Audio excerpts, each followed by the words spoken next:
What is up, ladies and gentlemen? Welcome back to another installment of First Class Combat Breakdowns. It's me, Malcolm, but it's not just going to be me. We're going to have a mutual video together. Reagan's not going to be in the same environment, of course. I'm like all the way across the fucking country from that man right now. So we got 314. It's going to be a good card, and I'm going to fly through this. These videos may be a little bit shorter just because, just life and stuff, but I'm going to go over as fast as I can. Mainly just going to talk about the main card. Then after this, Reagan will have his own picks after this. But I'm pretty sure... no, actually, I don't think we don't have the same picks exactly. I'm sorry, I am not paying attention to the early prelims. Okay, we got Michael Olejniczuk versus Dumas. I want to say Olejniczuk. I think he has more grit and he's tougher than Dumas. All right, and he's not afraid to throw a punch and take a punch at the same time. We got Darren Eakins versus Julian Erosa on the start of the prelims. I am going with Julian Erosa. I think his submission game and his reach and standing up is just going to startle Eakins. That's it. Eakins' only good thing is him being tough, so I'm going Julian Erosa. Now we got Jim Miller versus Chase Hooper. I love my boy Chase Hooper. I think me and him are around the same age, I want to believe, or he may be 1 year younger than me, but I have been following this kid since literally the beginning of his UFC career. And when I saw him get knocked out by Steve Garcia, I almost cried. I was like, damn, I never want to see my boy get knocked out like that. But he bounced back, and he's on a win streak right now. I don't know about how much. I want to say 3 or 4. Jim Miller's a dog. We already know he's an OG in the game. Yeah, Chase is on a full win streak after that knockout. Jim is a dog, but I think those miles just catching them up, especially after that Bobby Green fight. I had Jim Miller winning that fight too. He knocked him. I think he rocked him in the first round, but then after that, it was just all downhill. But I'm going with Chase Hooper. I think he's going to get the submission. If decision, it's not going to look good for Jim, is what I'm going to say. But I got Chase by finish is what I want to say most likely. And Chase has been training with Mikey Musumeci. I just want to say that. So he's been getting some good tips. All right, now we got Jan versus Jan Yoruba.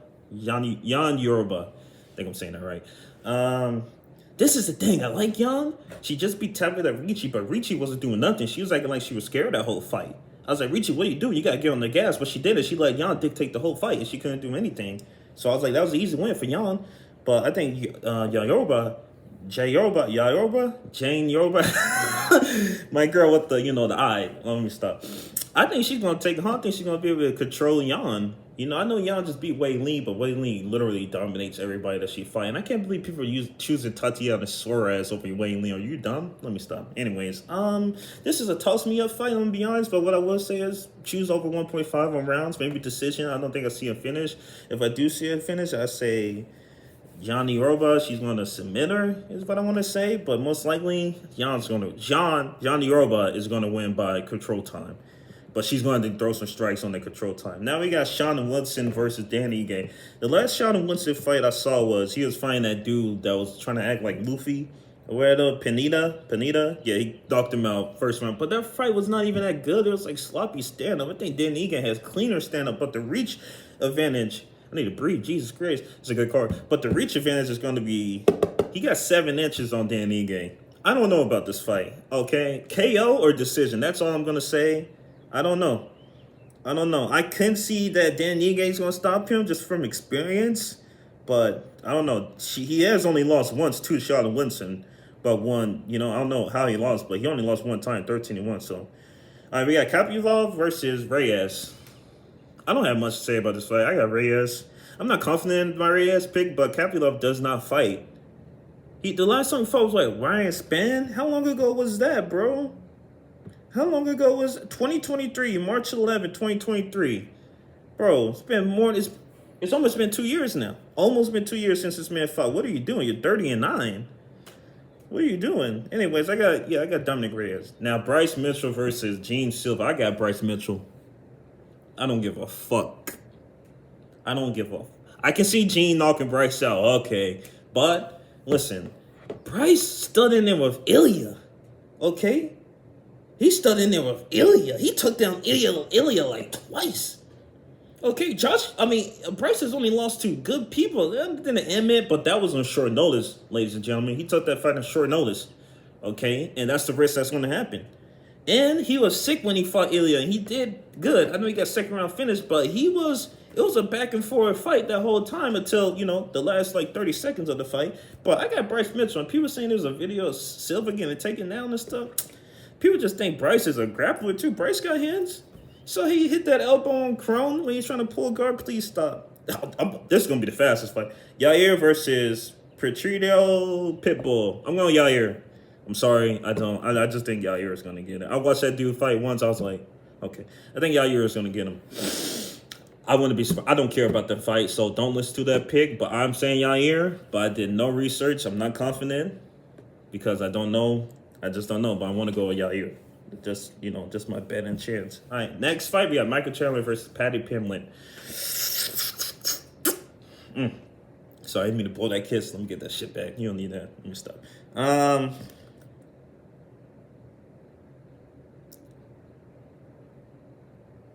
trying to think. My heart wants to go with Chandler, but my mind wants to go with Paddy. Yeah. My heart wants to go with Chandler, but my mind wants to go with Paddy. So I'm going to choose Paddy. I wouldn't be surprised if Chandler knocks him out, though. I just want to say that. But Paddy has good at grappling. We saw how long Charles had Chandler on the ground. He was on Chandler's back for like 3 rounds. Like, come on, bro. I'm talking about Oliveira versus Chandler, too. He couldn't do anything until the 5th round when he was hitting him in the back of the head with all those hammer fists. Like, come on, bro. Referee wasn't saying anything. But this fight, I want to say Paddy. I'm just scared of Chandler's bombs. But how long am I going to be scared of Chandler's bombs in his hands, This man's like 3-2 in the UFC. No, he's like 2-3 in the UFC. He beat Dan Hooker and Tony Ferguson. That's it. He's lost to Gaethje, Charles, Poirier, and Charles Lee. This motherfucker is 2-4 in the UFC. I'll stop. Over 1.5 on this fight, but this is 5 rounds. If the fight goes longer than 3 rounds, now I'm itching towards Chandler. But in the first, 3 rounds, I want to say Paddy. Because I know Chandler's going to have better just physical, he's just going to be better physically, I feel like. He's been in more 5-round battles, even though they haven't really gone to the 5th round. And for the main event, Alexander Volkanovski versus Diego Lopes. Listen, I love both of these fighters, but I'm going with Volkanovski. I'm sorry. I love Diego. Ever since he, started in the UFC with that scene with Mozart, I am scared of his hands, of course, his uppercut. Once you're in the clinch with him, you can be like forehead to forehead. This mother throwing these tight uppercuts and people are falling. Was it Yusuf on UFC 300 when they were doing that? Bro, I was like, what did he hit him with? I was like, this man's knees just buckled. I was like, they that close and he's got that power? I was like, man, so I'm scared. That's the only thing I'm scared about with Volk. But I'm not worried about Volk's submission defense. We've seen that plenty of times. That man does not get subbed. I'm just scared of him getting knocked out. He's coming up 2 KO losses, so fuck it. But I got Alexander Volkanovski is what I want to say. I'm gonna keep this video short and sweet because Reagan can have his part, but I'll catch y'all in the next one. Peace out and take it over, Reagan. So I'm just gonna look at the main card on this one. We got Nikita Krylov and we got Dominic Reyes. So my preliminary thoughts are Nikita Krylov has been out for a while. He's got some good stats, But he's the same size, same height basically as Dominic Reyes. Nothing really crazy going on there. And Dominic Reyes had that long stint of KO losses, and medical problems, everything. But he's since come back and he's beat 2 pretty good guys, I'd say. And Dustin Jacoby, Anthony Smith, he beat him. He's on the back. He's on the up and up. I think he's doing better now. But man, it's always scary to bet on Dominic Reyes. But I think this time I'm gonna change my mind. I'm gonna go with Dominic Reyes instead of Nikita Krylov. So that's what I'm going with. On to the next. We got Bryce Mitchell and we got Jean Silva. So I'm torn on this one. It's one of those heart and mind things. I want Bryce Mitchell to win. You know, I like him. He got a little CT going on from Josh Emmett fight, but, you know, I still like him. And I also like John Silva in the Fighting Nerds. So, you know, it's tough. But I think Bryce is not going to be able to take him down. This is what I'm thinking. I think John Silva's going to be too much to handle on the feet. And I think John Silva's going to beat him up and knock him out. Yeah. I don't see him pulling a twister off, but, you know. I'm going John Silva on this one. Next, we got old Yair Rodriguez, and we got Patricio Pitbull. So, I didn't even know who Patricio Pitbull was when I looked him up. He's from the Bellator. He was like a champion, fought a lot of times as champion. I don't know. I want to say Bellator quality fighters aren't as good as the UFC fighters. That's just my opinion. And when you look at the stats, Yair is 6 inches taller. He's got 6-inch reach. He's 5 years younger. He's got better significant strikes. It's just pretty clear that Viva La Mexico is going to take it home. So I'm going Yair Rodriguez. The next one is kind of up in the air, in my opinion. Michael Chandler versus Paddy Pimblett. My mind says Paddy wins all day, just because of the strategy, and he's younger. And as much as I don't want to say it, he's smarter than Chandler. Chandler is like the biggest bro I've ever seen. You know, he just goes crazy, like crazy. He just goes crazy. He goes insane. And he just punches and punches and does backflips and shit. So, one of my buddies made a good point. Michael Chandler's got like NOS in his veins. He's got space fuel running through him. And Pimblett likes to, you know, have his chin up when he's fighting. And he does get hit a lot. And he wins a decision with a couple guys. So, I feel like if he goes to a decision with Chandler, it's not going to be pretty good. I feel like he's going to be beat up, but I also feel like he's going to have the control time. I want to say Pimblett's going to win by either submission or decision by his grappling. I'm not saying he's a better jiu-jitsu guy than Oliveira. I just feel like he's going to do a better job at implementing his jiu-jitsu, because Oliveira was just kind of sitting there. But Pimblett, you know, he's more active in it, I will say. So I'm still going to go with Paddy Pimblett, old England. Hopefully he can do better than his old girl Meatball. So we're going to hope on that one. And for the main event, Alexander Volkanovski, Diego Lopes.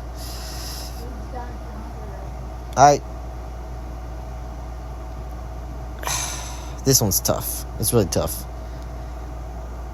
Because I really like Alexander Volkanovski. I do. I want him to win. But, man, I saw a statistic for a UFC curse. And we know how those UFC curses be killing people, man. It is not good. Like, Alex Pereira got dethroned. And Volkanovski's coming off, like, what? Is it 3 knockouts? He's coming off 2 knockouts, man, and I don't know. Man. I don't think Diego Lopes is that good. Honestly, he doesn't have crisp technique. Like, there's nothing that really sets him apart besides just being a dog. That's all I can see that is, like, special about him, is the heart and the strength. You know, he's tough. He's a heart, he's tough, and he's a dog. He's going to get dirty and fight to the end. But that's not always a good thing, especially in this sport. Like, but here's what Lopez has got going for him. He's 4 inches taller, 5 inches taller. He is 6 years younger. He's only got 1 inch reach, but his submission average is higher. And Volk had those 2 knockouts back to back. And he's, what was the stat? Is 0-14 for over 35 champions, something like that? Champion fights? Man, that's just scary, man. I probably wouldn't bet on this if I was betting. I'm probably not gonna do this one, but I want Volk to win. Will Diego win? Maybe. This one's up in the air, honestly. I don't like it. We got an up-and-comer who's hungry and not been through too many wars yet. And then we got Alex Volkanovski, who's like veteran. Honestly, after the Taporia fight, I was like, he's on the way out. He's done. That's what I thought. So, man, I don't want to bet on. I don't want to pick anybody on this. I really don't. But if I go technique and strategy, I'm gonna go with Volkanovski. I feel like he's the better technician. But I don't like this fight at all, so I'm not betting on this fight. So, if I had to pick, I'd probably pick Volk. But if I'm thinking about the curse, I'm going Lopez. And that's been the Reagan's Take for UFC 314. Thank you guys for watching, and let's get this money.